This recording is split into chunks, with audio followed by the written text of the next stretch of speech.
ओम शांति। कई बार हम सभी भगवान को कंप्लेन ही करते रहते हैं, फरियाद ही करते हैं कि हम अकेले हैं, क्या करें, कैसे रहें। बहुत अपने जीवन से परेशान हो गए। लेकिन एक बात सदा के लिए हम याद रखें, अकेले आए हैं, अकेले जाना है। जब आए भी अकेले, जाना भी अकेले, तो फिर क्यों हम ऐसा कहते हैं कि हम अकेले हैं? भगवान को सदा के लिए फरियाद ही करते रहते हैं। एक बात सदा के लिए हम याद रखें कि भगवान हमारा सबसे बड़े से बड़ा क्या है? साथी है, दोस्त है, बहुत बड़ी भगवान की कंपनी है। जब उसको हम कंपेनियन बना देते हैं, कभी हम अपने को अकेलापन का महसूस नहीं करते। भगवान ने इस सृष्टि पर हमें आत्मा रूप में अर्थात बिंदु रूप में इस सृष्टि पर भेजा है।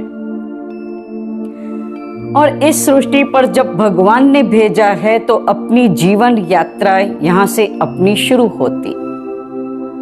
अब जब हम घर से अकेले निकलते हैं 2 दिन की यात्रा के लिए, तो आज जब हम अपने ट्रेन में, बस में, गाड़ी में बैठते हैं तो उसमें कितनी अपने साथ ऐसे फ्रेंड हो जाते हैं, बहुत अच्छी अच्छी मीठी मीठी बातें भी करते हैं और इतना साथ बिल्कुल देते हैं कि साथ उठते हैं, साथ बैठते हैं, साथ खाते हैं। लेकिन जब अपना स्टेशन आ जाता है उतरने का, या अपने साथी का उतरने का स्टेशन आ जाता है, तो फिर हम क्या दुखी होते हैं।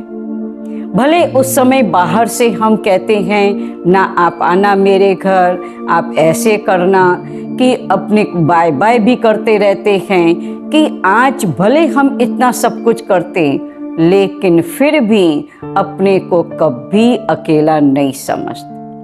क्योंकि वो 2 दिन का मेला था, 2 दिन की यात्रा थी, उसमें आपने वो यात्रा को बहुत अच्छा किया।